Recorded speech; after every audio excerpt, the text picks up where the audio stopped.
మీనాని పెళ్లి చేసుకుంటాను అంటూ తాంబూలం పట్టుకు వచ్చి పెళ్లి సంబంధం మాట్లాడిన మురళి. రే తన నా భార్యరా అని చెప్పి బాలు చెప్పడంతో నన్ను క్షమించన్నా, ఐఎమ్ సారీ సిస్టర్ అని ఇక క్షమాపణ అడిగి అక్కడి నుంచి వెళ్లిపోయిన మురళి. బాలుకి కోటింగ్ ఇచ్చిన సత్యం మరియు మీనా. అసలు ఇదంతా ఎలా జరగబోతుందో తెలుసుకోవాలనుకుంటే ఇప్పుడే మా ఛానల్ తప్పకుండా సబ్స్క్రైబ్ చేసుకుని మా వీడియోని ఒక లైక్ చేయండి. పక్కనే ఉన్న గంట సింబల్ మీద క్లిక్ చేసి నోటిఫికేషన్స్ ఆన్లో పెట్టుకోండి. మా వీడియోని పూర్తిగా చూడండి. అప్పుడే మా కథ మీకు అర్థమవుతుంది. అబ్బా ఏవండి, ఒకసారి మీరు ఇక్కడికి ఇంటికి రండి అని చెప్పేసి ఇక మీనా అయితే బాలుకి ఫోన్ చేసి చెప్పడంతో ఏమైంది మీనా అని బాలు అడిగేసరికి, అది కాదండి, గత 3 రోజులుగా ఒక అబ్బాయి నన్ను వెంట పడుతున్నాడు, నేను చాలా ఇష్టం అంట, నా వెనకాలే తిరుగుతున్నాడు, మీరు త్వరగా రండి, మన ఇంటి బయటే ఉన్నాడు అని చెప్పేసి ఇక మీనా చెప్పడంతో ఎంత ధైర్యం వాడికి. నా భార్య దగ్గరికే వస్తాడా, ఇంటి బయట ఉన్నాడా, చెప్తాను వాడి సంగతి, వస్తున్నాను మీనా, నువ్వు ఫోన్ పెట్టి వచ్చేస్తున్నాను అని ఇక బాలు అయితే ఫోన్ కట్ చేసేసరికి ఆ చుట్టుపక్కల మీనా చూసేసరికి అబ్బాయి ఎక్కడ కనిపించకపోవడంతో, ఇలా కాదు, ఈయన ఇంటికి వస్తా అన్నారు కదా, ఇంట్లోనే ఉందామని చెప్పేసి ఇక బంట అయితే పక్కన పెట్టేసి మీనా అయితే లోపలికి వెళ్ళిపోతుంది. ఏంటే పూలు అమ్ముకోవడానికి వెళ్లకుండా మళ్ళీ రివర్స్లో వెనకాలకి వచ్చావు, ఏం మర్చిపోయావేంటి అని ఇక ప్రభావతి అడిగేసరికి, ఏం లేదు అత్తయ్య చెప్తానులేండి అని ఇక మీనా అయితే కంగారుగా కిచెన్ రూమ్లోకి వెళ్ళిపోతుంది. అప్పుడే ఇక వెనకాతల మురళి అయితే లోపలికి వచ్చేస్తాడు. ఎవరు నువ్వు, ఇలా మా ఇంట్లోకి వచ్చేస్తున్నావేంటి అని చెప్పేసి ఇక ప్రభావతి అడుగుతుంటే, అదేం లేదండి, నాకు పెళ్లి చేసుకోవాలనిపించింది, అందుకని సంబంధం మాట్లాడదామని మీ ఇంటికి వచ్చాను అని మురళి అంటుంటే, ఏంటి ఎవరితో సంబంధం, ఎవరి సంబంధం, ఏం బాబు అడ్రస్ ఏమైనా తప్పిపోయి ఇక్కడికి వచ్చావా అని ఇక సత్యం అడుగుతుంటే, లేదండి కరెక్ట్ అడ్రస్కే వచ్చానే అని మురళి అంటాడు.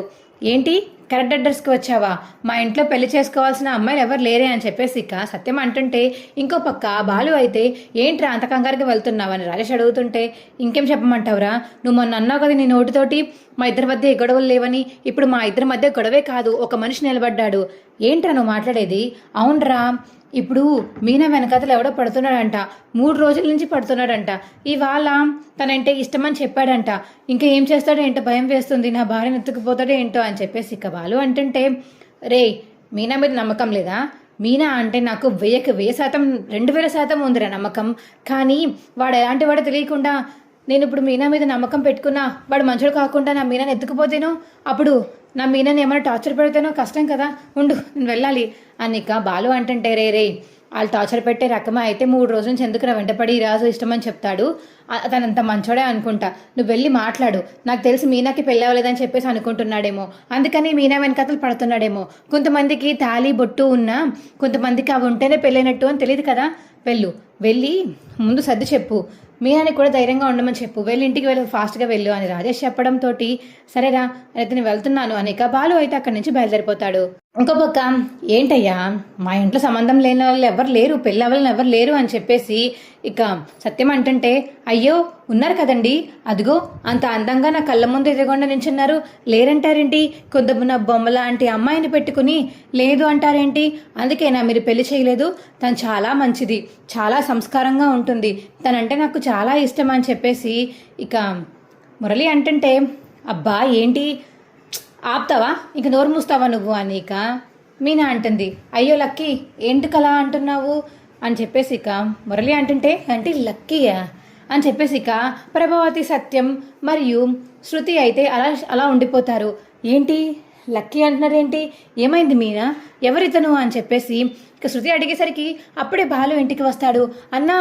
రేయ్ నువ్వేంట్రా మా ఇంట్లో ఉన్నావు, ఏంటండి మీకు ఈయన తెలుసా అని చెప్పేసి ఇక బాలుని అడుగుతుంది మీనా అయితే. అవును కానీ ఉండొకసారి, నాకు అర్థం కాలేదు, నువ్వేంటి మా ఇంట్లో ఉన్నావు అన్నా, నేను చెప్పాను కదా చాలా రోజుల నుంచి నాకు ఒక అమ్మాయి అంటే బాగా నచ్చింది, చాలా పద్ధతిగా ఉంటుంది, అందరినీ గౌరవిస్తూ మాట్లాడి తన పని తను చేసుకుని పోతుంది, నిజాయితీగా ఉంటుంది అని చెప్పాను కదా, కుందన బొమ్మలాగా దేవతలా ఉంటుందని చెప్పానే, ఇదిగో తనే నక్కి సంబంధం మాట్లాడుకోనికి వచ్చానన్నా అని చెప్పేసి ఇక మురళి అంటుంటే, అది చూసి ఇక బాలు అయితే, అబ్బారే ఏంట్రా నువ్వు మాట్లాడేది, అవునన్నా తనే నేను ఇష్టపడ్డ అమ్మాయి అని చెప్పేసి ఇక మురళి చెప్పిన వెంటనే ఇక మీనా అయితే అలా కోపంగా చూస్తుంది బాలుని. నీకు మా బాలు తెలుసా అని చెప్పేసి సత్యం అడిగేసరికి, తెలుసు, మా అన్నయ్య వాళ్ళ ఫ్రెండ్ ఈ అన్న నాకు చాలా మంచిగా సలహాలు ఇచ్చాడు, అమ్మాయి వెనకట్లు ఎలా పడాలో, ఎలా అమ్మాయిని పాడేయాలో, ఇంటికి వెళ్ళి మాట్లాడమని సలహా కూడా ఇచ్చింది ఈ అన్నయ్య అని చెప్పేసి ఇక మురళి చెప్పడంతో ఇక మీనా అయితే బాలుని చాలా కోపంగా చూస్తుంది. అమ్మో, మీనా ఏంటి ఇలా చూస్తుంది, అయిపోయింది, ఇదంతా నేనే చేశానని తెలిసిపోయింది, అయిపోయిన సంగతి అయిపోయింది బాబోయ్ అని చెప్పేసి ఇక మనసులో అనుకుంటాడు బాలు అయితే. ఓహో, ఈ అన్నేనా మీకు సలహాలు ఇచ్చింది? అవునండి, అవును లక్కీ, ఈ అన్నే నాకు సలహాలు ఇచ్చాడు. మావయ్య చూశారు కదా అని ఇక మీనా అడిగేసరికి, అమ్మ మీనా, మొత్తం చూస్తున్నాను. ఓ సారీ, నీ పేరు లక్కీ అని కూడా పెట్టుకున్నాడు కదా, మొత్తం చూశాను. అవును, ఈ అమ్మాయి పెళ్ళిడికి వచ్చింది, మళ్ళీ పెళ్లి చేస్తాంలే అమ్మాయికి అని చెప్పేసి ఇక్క సత్యం అంటుంటే, మళ్ళీ పెళ్ళేంటండి అని మురళి అంటాడు. అదే పెళ్లి చేసుకుంది కానిలే, ఇదిగో కుందన బొమ్మలాగా ఇంట్లో పనులన్నీ చేస్తుంది, చాలా మంచిది అని చెప్పేసి ఇక్క సత్యం అంటుంటే శృతి అయితే ఫుల్గా నవ్వుకుంటుంది. అవునవును, చాలా మంచిది, ఇంట్లో అత్తయ్య ఏమన్నా సరే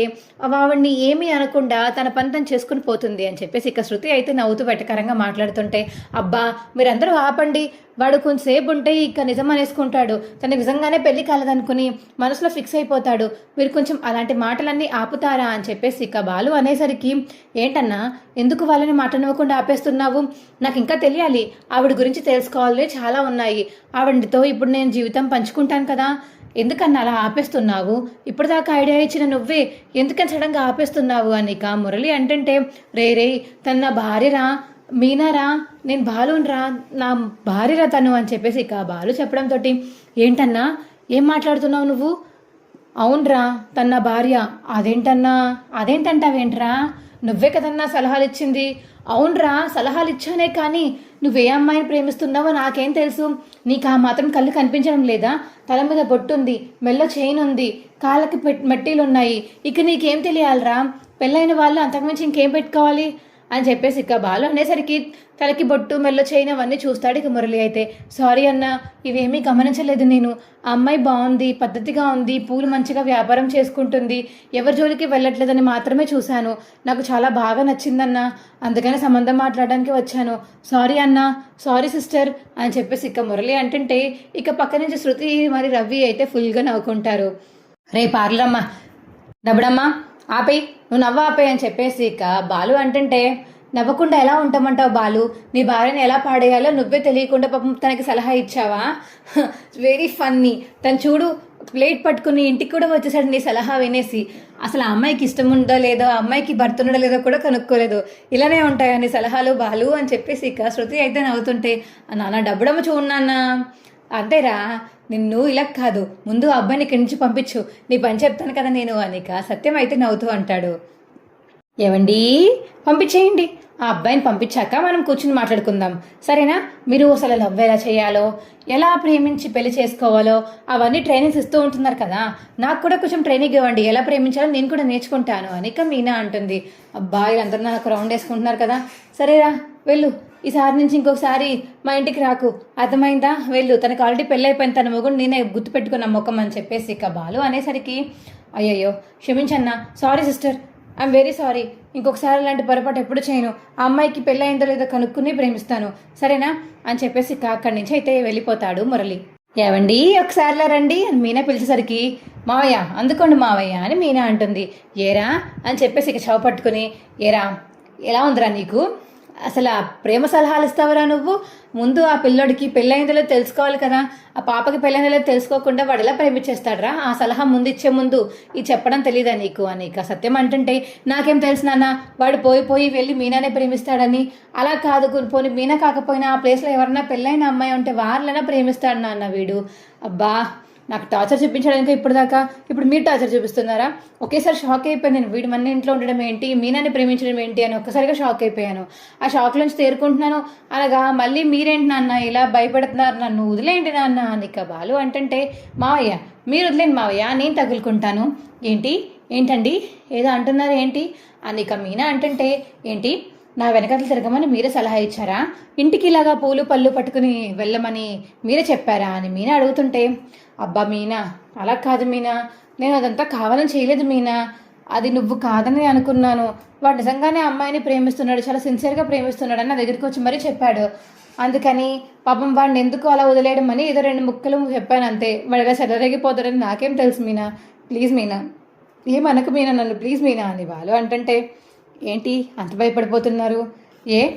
ఈ ముక్క సలహా ఇచ్చినప్పుడు తెలియదా మీకు? డైరెక్ట్గా ఇంటికి వెళ్ళిపోమని ఎలా చెప్తారండి అసలు మీరు అని చెప్పేసి ఇక మీనా అయితే బాలుని వెనకాతల నుంచి ఇంకా అట్ల కొడుతూ ఉంటే శృతి వాళ్ళైతే ఫుల్గా నవ్వుతూ ఉంటారు. ఇక మనోజ్ మరియు రోహిణి అయితే ఇక షోరూంలో కూర్చుని ఇదంతా ఎలా జరిగిందా అని చెప్పేసి ఇక వాళ్ళు మాట్లాడుకుంటూ ఉంటే అప్పుడే ఇక స్టాఫ్ అయితే ఫుల్గా నవ్వుకుంటూ ఉంటారు. ఏంట్రా ఎందుకు నవ్వుతున్నారు మీరు అని చెప్పేసి ఇక మనోజ్ అడిగేసరికి లేదు సార్ మీకు జరిగిన విషయం చెప్తుంటే వీళ్ళు పగలబడి నవ్వుతున్నారు. పాపం మన షోరూమ్ ముందు గుడ్లు మర్చిపోయి వెళ్ళిపోయారు కదా, వాటిని మీరు చేతబడి గుడ్లు అనుకున్నారు కదా, అందుకని ఆ చేతబడి గుడ్లు కాదు బొమ్మలు గీసి పెట్టిన మర్చిపోయిన గుడ్లు అని చెప్పేసి తెలిసిన తర్వాత ఎలా రియాక్ట్ అయ్యారో వాళ్ళు చెప్తుంటే ఫుల్గా నవ్వుతున్నారు సార్ అని ఇక మనోజ్ అంటుంటే అయిపోయిందా మీ మీటింగ్ అంతా అయిపోయిందా, ఇప్పుడు వ్యాపారం సంగతి చూడండి, వెళ్ళి ఏమేమి లేవో ఏమేమి ఉన్నాయో అవన్నీ లిస్ట్ రాసుకుని ఎక్కడ పడితే అక్కడ సర్దుకోండి, దుమ్ము దులుపుకోండి, అంతేగాని నా గురించి మాట్లాడకండి అని మనోజ్ అంటుంటే సార్ కోప్పడకండి సార్, ఏదో నిన్న ఏం జరిగింది ఆ గుడ్లు వచ్చినాయి కదా మన వ్యాపారం మన షాప్ ఏమన్నా క్లోజ్ అయిపోతుందా డౌన్ అయిపోతుందా అని భయపడ్డాం సార్ మేము, అది గురించి మాట్లాడుకుంటుంటే మీ గురించి టాపిక్ వచ్చింది అందుకని మీ గురించి చెప్తున్నాను సార్ నీకు స్టాఫ్ చెప్పడంతో చెప్పావులే పగలబడి నవ్వేంతలా చెప్పేసుకోవాలా, చెప్తూ పగలబడి నవ్వుతున్నావు, సర్లే వెళ్ళి పని చేసుకోండి అని చెప్పేసి ఇక మనోజ్ అనేసి వచ్చి అక్కడ కూర్చుంటాడు. వాళ్ళని ఏం లాభం మనోజ్ నిన్ను అనాలి, నీకు ఆ మాత్రం తెలియడం లేదా, ఇన్ని డిగ్రీలు తీసుకుని నేను డిగ్రీలు చదువుకున్నావు, ఆ మాత్రం దేన్ని నమ్మాలో దేన్ని నమ్మకూడదో కూడా తెలియదు, ఆ గుడ్ల మీద చిన్న పిల్లోడు బొమ్మలు గీసి ఇక్కడ మర్చిపోయి వెళ్ళిపోతే నీకు అవి చేతపడి గుడ్లలా కనిపించాయి, ఏనాడు పాజిటివ్గా ఆలోచించడం లేదు చూసావా నువ్వు, ఎప్పుడు చూసినా ఎవరు ఏదో ఒకళ్ళు మన బిజినెస్ని దాచేస్తారని మన బిజినెస్ని మింగేస్తారని తప్ప ఇక నీకు వేరే ఆలోచన ఏమీ రాదా, హ్యాపీగా ఉండాలని నువ్వు అనుకోవట్లేదా, ఎప్పుడు చూసినా ఇంకా ఇవేనా నీక రోహిణి అంటే నాతో పాటు నువ్వు కూడా నమ్మావు కదా రోహిణి, ఇప్పుడంతకు రోహిణి నా క్లాస్ పీకుతున్నావు, ఏం చేయమంటావు, నీతో తిరిగి నేను కూడా అలాగే మారిపోతున్నాను, లాస్ట్ టైం కూడా ఇలాగే చేశావు అప్పుడు వద్దని చెప్పాను, ఈసారి మాత్రం మళ్ళీ వద్దని చెప్తే నువ్వు మళ్ళీ ఎక్కడ కోప్పడతావో అని చెప్పేసి ఇంకా నేను కూడా ఊరుకున్నాను, ఫోన్లే గ్రోత్ వస్తే మన దాంట్లోనే గ్రోత్ వస్తుంది కదా అనుకున్నానే, కానీ ఇదిగో ఇలా కావాలని చేసి గుడ్లు నువ్వు ఇది అనుకుని ఆఖరికి ఏం చేసావు, ఇంట్లో అందరి ముందు పరువు తీసుకున్నావు, రోడ్డు మీద జనాల ముందు అందరి ముందు వేపాకు కట్టుకుని తిరిగావు, ఇంకంతకు మంచి పరువు పోయే పొజిషన్ ఇంకేమన్నా ఉంటుందా, బిజినెస్ మ్యాన్ అని చెప్పుకునే బదులు ఆకులు కట్టుకుని తిరిగేవాళ్ళని చెప్పుకో మనోజ్, సూపర్ ఉంటుంది అని ఇక రోహిణి అంటే ఏంటి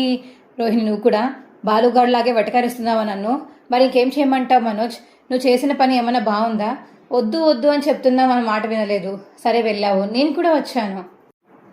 ఆఖరికి ఏమైంది ఆ గుడ్లు బ్లాక్ మ్యాజిక్ చేసిన గుడ్లు కాదని బాగా తెలిసింది, సరే ఇంకొకసారి ఎప్పుడు ఇలాంటివి ఏం జరగకుండా చూసుకో అర్థమైందా అని చెప్పేసి ఇక మనోజ్ రోహిణి మాట్లాడుకుంటుంటే అప్పుడే ఇక దిష్టి బొమ్మలు అయితే అమ్ముకునే ఆయన అయితే వస్తాడు. ఏంటిది దిష్టి బొమ్మలా ఉన్నాయి సార్ పెట్టుకోండి సార్, ఈ దిష్టి బొమ్మ కానీ మీరు పెట్టుకుంటే మీ షోరూంలో సూపర్గా లాభాలు వస్తాయి సార్, ఈ దిష్టి బొమ్మ కొన్న వాళ్ళ ప్రతి ఒక్కరు అదే చెప్పారు, ఎందుకంటే ఈ దిష్టి బొమ్మ చాలా పవర్ఫుల్ అంట, అవి మీరు ఎక్కడున్నా పెట్టుకున్నా పర్లేదు, లేకపోతే షాపుల్లో షోరూంలో ఎక్కడ పెట్టుకున్నా పర్వాలేదు, ఆ దిష్టి బొమ్మ ఉంటే చాలు, ఇక మీకు మీ ఇంటికి ఎలాంటి దరిద్రం నాశనం పట్టదు, తీసుకోండి సార్ ఒకటి అని చెప్పేసి ఇక షాప్లోకి డైరెక్ట్గా వచ్చేసి ఆ ఫ్రేమ్స్ అమ్ముతుంటే లోపలికి ఎందుకు వచ్చా అసలు నువ్వు బయట ఆగడం తెలీదా అంటే బయట ఎవరు మనుషులు కనబడలేదండి అందుకని చెప్పి లోపల ఉంటారని లోపలికి వచ్చాను అని దిష్టి బొమ్మలు అమ్ముకొని ఆయన అంటుంటే మనోజ్ ఒకసారి ఉండు అనేక రోహిణి అయితే ఫోటో తీసి చేతిలో పట్టుకొని చూస్తుంది, ఇదేంటిది ఎక్కడ చూసినట్టుగా ఉంది, మనోజ్ అత్తయ్య ఫోటోని ఎవరో ఇలా సోషల్ మీడియాలో పెడితే ఇలా తయారయ్యింది అనమాట, అయ్యయ్యో అత్తయ్య ఎలా చేసేసారు అని చెప్పేసి ఇక రోహిణి అంటుంటే అవును రోహిణి నువ్వు చెప్తుంటే నాకు ఇప్పుడు అర్థమైంది, ఇది అమ్మ కదా, అమ్మనేంటి ఇలా దిష్టి బొమ్మలా చేసి పడేశారు, చూసిందంటే తట్టుకోగలుగుతుందా, చూపించాలి మనోజ్ మనం, ఇదంతా చేసింది మీనా అయి ఉండొచ్చు కదా, ఎందుకంటే ఆ రోజు మీనానే కదా నెత్తి మీద కావాలని పాడేసింది, ఆ తర్వాత ఎవరితోన్నా ఫోటో తీయించి సోషల్ మీడియాలో అప్లోడ్ చేసినట్టుంది, ఇప్పుడు చూడు వాటిని ఎవరైతే ఎలా పడితే అలా వాడేసుకుంటున్నారు అని ఇక మనోజ్ అంటుంటే ఈ ఫోటో నీకు ఎక్కడిది, ఈ ఫోటో మాకు ఎక్కడిదో మీకు ఎందుకండి, మీకు కూడా మా వ్యాపారం మొదలు పెడతారే ఏంటి, ఏం కాదు ఇందులో ఉన్నది మా అమ్మగారు, ముందు చెప్పు మర్యాదగా చెప్తావా పోలీస్ కంప్లైంట్ ఇమ్మంటావా అని చెప్పేసి ఇక మనోజ్ అంటుంటే బాబు మీరు నన్ను మీద పోలీస్ కంప్లైంట్ పెట్టడానికే లేదు, ఎందుకంటే ఇవి పైనుంచి వచ్చిన ఫ్రేమ్స్ నేను అమ్ముతాను అంతే, ఇక మీకు అర్థం కాకపోవడానికి ఏముందంటే ఇందులో ఈ ఫోటోని పెట్టుకున్న వాళ్ళు ఫుల్గా కోట్ల అధికారాలు అయ్యారు, లేకపోతే వేలల్లో సంపాదించే వాళ్ళు లక్షల్లో సంపాదించారు, అవి రెండూ ఈ జాబితాలో జరిగాయి, కాబట్టి ఈ దిష్టి ఫోటోని మీరు తీసుకుని మీ షోరూమ్ ఎదురుగుండా తలుపుకి ఎదురుగుండా పెట్టుకున్నారు అంటే ఇక మీకు ఫుల్గా ధనమే ధనం ధాన్యమే ధాన్యం, ఇక ఫుల్ డబ్బు బంగారం అన్నీ వచ్చేస్తాయి, తిండికి లోటు లేకుండా ఉంటుంది అని చెప్పేసి ఇక ఆయన చెప్పడంతో మనోజ్ అయితే కక్కుర్తి పడి ఈ ఫోటో తీసుకుందాం రోహిణి, కనీసం మన ఇంట్లో వాళ్ళకన్నా చూపించడానికి ఉంటుంది కదా, ఒక ఫోటో తీసుకుందాము అని ఇక ఫోటో తీసుకుంటాడు మనోజ్ అయితే. ఇక ఆ ఫోటో ఫ్రేమ్ మా అబ్బాయి అయితే అక్కడి నుంచి వెళ్ళిపోతాడు. ఇక ఆ ఫోటో తీసుకుని ఇంటికి అయితే బయలుదేరుతారు మనోజ్ మరియు రోహిణి. అమ్మ ఒకసారి ఈ ఫోటో చూడు అని చెప్పేసి ఇంకా మనోజ్ అయితే ఇంటికి తీసుకొచ్చి ఆ ఫోటో చూపించడంతో ఇక ఆ ఫోటో చూసి ప్రభావతి అయితే ఒక్కసారిగా షాక్ అయిపోతుంది. ఏంటి ఈ ఫోటో అసలు బయటికి ఎలా వెళ్ళింది, మొత్తం దీనివల్లే అయింది, నేనేం చేశాను అత్తయ్య, నువ్వు కాకపోతే ఇంకెవరు చేశారు, నీ వల్లే ఆ రోజు కారం మొత్తం పిండ్లు అన్నీ నెత్తమే పడిపోయాయి, అందుకే కదా శృతి ఫోటో తీసింది, అది ఎలా బయటికి వెందో తెలియట్లేదు, మొత్తం నీ వల్లే అని చెప్పేసి ఇక ప్రభావతి అంటే అమ్మా నువ్వు ఆపుతావా, కానీ అచ్చం నీకులాగా ఉంది తెలుసా ఇది, మొత్తం నిజంగా అలా పౌడర్ పడినా పడకపోయినా నువ్వు ఇలానే ఉంటావు తెలుసా అమ్మ, ఆ కొమ్ములు పెట్టుకుంటే అని బాలు అంటే రే నీకు మామూలుగా ఉండదు చెప్తున్నాను అని ఇక ప్రభావతి అంటుంది. ఏంటమ్మా ఏం మామూలుగా ఉండదు,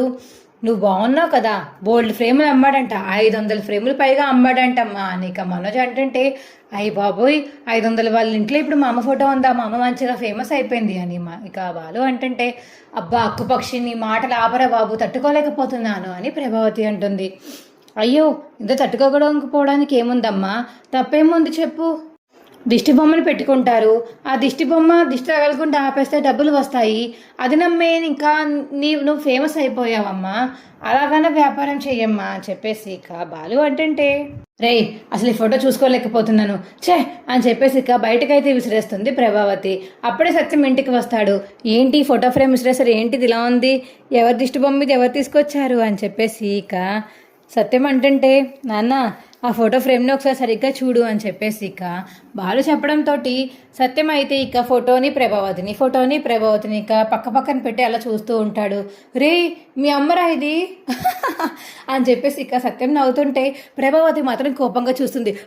నేను నవ్వట్లేదు, ఏంటిది ఎవరు చేశారు ఇలాగా అని చెప్పేసి ఇక కావాలని సత్యం అంటే నాన్న నీకు నవ్వు వస్తుంది కదా, నువ్వు కవర్ చేసుకోకు నాన్న, అమ్మ కోపంగా చూస్తుందని అమ్మకి భయపడి ఇలా చేస్తున్నావు కదా నువ్వు అని ఇక బాలు అంటే రే నాకు నవ్వు రావట్లేదురా, నిజంగా పాపం ఎవరు చేశారురా ఇది అని చెప్పేసి ఇక నవ్వు ఆపుకుంటూ మాట్లాడతాడు సత్యం అయితే. ఇక శృతి మరియు మిగతా వాళ్ళందరూ నవ్వుతుంటే ఏమే నవ్వుతున్నావా నువ్వు అని ఇక మీనని అంటుంది. ఏ నీకు మీనా ఒక్కతే నవ్వుతే నచ్చట్లేదా, శృతి నవ్వుతుంది, ఇంతక్కడి నుంచి శృతిని అడిగావా నువ్వు అని బాలు అడిగేసరికి అంతా చేసింది ఇదే కదా అని ఇక మీనా తిడుతుంటే ప్రభావతి ఆంటీ మీకు ఒకటే చెప్తున్నాను, నేను ఆ రోజు మీ నెత్తి మీద పడడం నిజం, కానీ మీనా కావాలని పాడేయదు, కానీ నేనే కావాలని మీ ఫోటోని తీసి నేను సోషల్ మీడియాలో పెట్టాను, ఎవరో సేవ్ చేసుకున్నారు, సేవ్ చేసి దిష్టి బొమ్మలు తయారు చేసి ఇప్పుడు అమ్ముకుంటున్నారు, మనం ఏం చేస్తాం చెప్పండి దానికి అని ఇక శృతి అంటే ఇప్పుడు చెప్పేది అంటున్నావు కదా మీనాని కావాలని చేసిందని చెప్పు అని చెప్పేసి ఇక బాలు అడిగేసరికి అయినా శృతి ఎందుకన్నా సోషల్ మీడియాలో అప్లోడ్ చేసావు, ఏమో జస్ట్ ఫన్ కోసమని అప్లోడ్ చేశాను రవి, కానీ దీన్ని ఇంత వైరల్ చేస్తారని అసలు అనుకోలేదు, నాకేం తెలుసు ఈ ఫోటో ఇంత వైరల్ అయిపోతుందని, చెప్పు నువ్వే, నాకు ఎలా తెలుస్తుంది అంత వైరల్ అవుతుందంటే, నేనే కదా ఫోటోలు అమ్ముకుంటాను అని శృతి అంటే ఇంట్లో వాళ్ళందరూ నవ్వుతారు. అబ్బాచి ఈ ఫోటోని చూసుకోలేకపోతున్నాను, ఎలా ఉన్నానో చూడు, ఛీ మొత్తం మీ వల్లే అని చెప్పేసి ఇక లోపలికైతే వెళ్ళిపోతుంది ప్రభావతి. నాన్న అమ్మ మాత్రం నిజంగా కన్నా ఇలా దిష్టి బొమ్మలలో సూపర్ ఉంది, ఫేమస్ అయిపోయింది తెలుసా అమ్మ అని ఇక బాలు చెప్పడంతో ఫుల్గా నవ్వుకుంటాడు సత్యం అయితే. రే ఏంట్రా మాటలు అని ఇక మనోజ్ అంటే ఏరా నువ్వు చేసినావని చెప్పనా, నువ్వు కూడా మొన్న గుడిలోకి వెళ్ళి ఆ వేపాకులు కట్టుకుని ఫుల్గా తిరిగావు కదా, అది కూడా ఫోటో తీసి సోషల్ మీడియాలో పెట్టమంటానులే శృతిని, నీ బొమ్మను కూడా దిష్టి బొమ్మలు తయారు చేసి అమ్ముకుంటారు, అప్పుడు తల్లి కొడుకులు ఎక్కడికి విడిపోకుండా ఇంట్లో అలా ఎవరింట్లో వాళ్ళు ఉండి పక్కనే ఉంటారు దిష్టి బొమ్మల్లాగా, బాగుంటుంది కదా అని చెప్పేసి ఇక బాలు అనేసరికి ఇత మాట్లాడడం వేస్ట్ అని చెప్పేసి ఇంక అక్కడి నుంచి వెళ్ళిపోతాడు మనోజ్ అయితే. కానీ ఏం మాటగా మాట చెప్పుకోవాలన్నా, సూపర్ ఫోటో మాత్రం మామూలుగా లేదు నాన్న అని ఇక బాలు అంటే చాలా లేరా మీ అమ్మని ఏడిపించింది, అసలు ఈ ఫోటో చూస్తుంటే నాకు కూడా చాలా నవ్వు వచ్చింది, కానీ మీ అమ్మ ఎక్కడ కుళ్ళిపోతుందా అని చెప్పేసి నేను సైలెంట్గా ఉన్నాను అంతే అని ఇక సత్యం అంటే అవును నాన్న, నేను కూడా నవ్వుతుంటే అమ్మ చాలా కుళ్ళిపోయింది, ఎక్కడ తెచ్చారో ఏంటో వీడికి దొరుకుతాయి ఇవన్నీ అని చెప్పేసి ఇక బాలు వాళ్ళైతే హ్యాపీగా మాట్లాడుకుంటూ ఉంటారు. ఇక ఆ ఫోటోని అయితే షోరూమ్కి తీసుకెళ్తాడు మనోజ్. ఇక పక్కన పెట్టేసరికి ఇక మనోజ్ అయితే సోఫాల గురించి అన్ని చూసుకుంటుంటే అందులో స్టాఫ్ అయితే ఒక ఆయన ఫోటో అయితే గోడకి తగిలించి దానికి దండ అయితే వేస్తూ ఉంటాడు. అది చూసిన మనోజ్ అయితే రే అది మా అమ్మరా తీసేయి పక్కన పెట్టేయి అని చెప్పేసి ఇక మనోజ్ అయితే వెళ్ళి ఆ ఫ్రేమ్ని పక్కన పెడతాడు. సార్ మనకి చాలా పెద్ద ఆర్డర్ వచ్చింది సార్. జస్ట్ ఇప్పుడే క్యాన్సిల్ అయిపోయేది. నాకు తెలిసి మీరు ఆ దిష్టి బొమ్మ తీసేశారు కదా, అందుకే క్యాన్సిల్ అయిపోతుందేమో భయం వేస్తుంది సార్ అని చెప్పేసి ఇక స్టాఫ్ వచ్చి చెప్తుంటే, అవునా పెద్ద ఆర్డర్ వచ్చిందా, ఉండైతే దిష్టి బొమ్మ అక్కడే పెట్టేస్తాను అని ఇక పరిగెత్తుకుంటూ వెళ్ళి మనోజ్ అయితే ఇంకా దిష్టి బొమ్మను అయితే మరి ఉన్న ప్లేస్లో పెడతాడు. అప్పుడే ఇక ఆ క్లయింట్ అయితే ఫోన్ చేసి మీకు పెద్ద ఆర్డర్ ఇస్తున్నామని ఫోన్ చేసి చెప్పడంతో, సార్ దిష్టి బొమ్మ మనకి వర్కౌట్ అయింది సార్, చూడండి చాలా పెద్ద ఆర్డర్ వచ్చింది మనకి అని ఇక స్టాఫ్ చెప్పడంతో, అమ్మ ఈసారి నుంచి ఇంకా నీ ఫోటో నేను తీను ఇక్కడే ఉంచుతాను, దిష్టి బొమ్మ కింద భలే ఉంది నీ ఫోటో ఇక్కడ, నీ వల్ల నాకు అదృష్టం కలుగుతుంది అని చెప్పేసి ఇక మనోజ్ అయితే మనసులో అనుకుని ఇక ప్రభావతి ఫోటోకి అయితే దండం పెట్టుకుంటాడు. మా వీడియో మీకు ఎలా అనిపించిందో కింద కామెంట్ సెక్షన్లో తెలియచేయండి. మా వీడియో కనుక నచ్చితే మా వీడియోని లైక్ చేసి తప్పకుండా మా ఛానల్ సబ్స్క్రైబ్ చేసుకుని పక్కనే ఉన్న గంట సింబల్ మీద క్లిక్ చేసి నోటిఫికేషన్స్ ఆల్లో పెట్టుకోండి. అప్పుడు ఏమేమి చేసే వీడియోలు మీకు రోజు వస్తుంటాయి. ఈ వీడియోని చివరి వరకు చూసినందుకు చాలా ధన్యవాదములు. రేపటి ఎపిసోడ్లో ఖచ్చితంగా ఇలాగే జరగబోతుంది. Bye friends.